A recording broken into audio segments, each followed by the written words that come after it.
Gurgaon sector 49 আর 50 বাঙালি ভাইগুলো এখানে কাজকর্ম করতো অনেকে।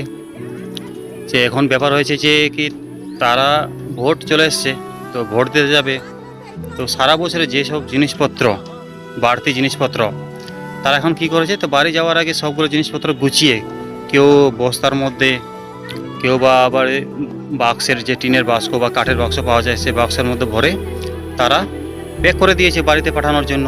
তো সবাই এইভাবে সবাই এক এক করে যাই যিনি নিয়ে যাবেন তাকে দিয়ে দিয়েছেন। সবাই এক এক করে তার নিজের যে বাড়ির জিনিসপত্রগুলো যতগুলো আছে সব প্যাক করে বা বাড়তি জিনিসপত্রগুলো প্যাক করে দিয়ে দিয়েছেন।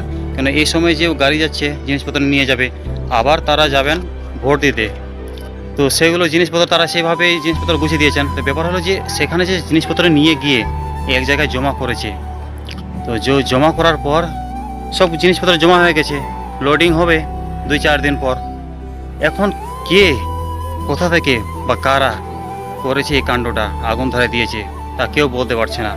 ভিডিওটা আপনারা নিশ্চয়ই দেখেন, পুরো ভিডিওটা দেখেন। ভীষণ দুঃখ রে ভাই, এই ভিন রাজ্যে এসে কাজ করা একটা দুঃখ, তার উপর যে সারা জিনিসপত্র ছেলেমেয়ের যে কাপড় কানিয়া বিভিন্ন রকম জিনিসপত্র যারা শখের মধ্যে দিয়ে কিনেছিল বাড়িতে পাঠানোর জন্য সবগুলো পুরো ছাড়খাড় হয়ে গেল। এমন দুঃখ।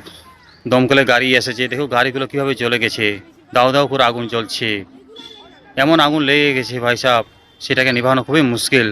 দমকল এসেও পারছে না নেভাতে, এতটাই আগুনের ছড়িয়ে পড়েছে চারদিকে।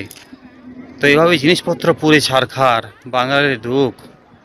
আর দুঃখের মধ্যে খুবই কষ্ট করে ভাই, এমন কাণ্ড দেখে অবাক হয়ে গেলাম আমি। কি অপরাধ করেছিল এরা, কেমন হলো এই কাণ্ড, কেউ বুঝতে পারছে না। তো ভিডিওটা একটু সবাই শেয়ার করে দিবেন যেন সবার কাছে পৌঁছে আর সবাই দেখতে পায়। আর আমার চ্যানেলের সঙ্গে জুড়ে থাকবেন, আবার নিয়ে আসবে একটা নতুন ভিডিও।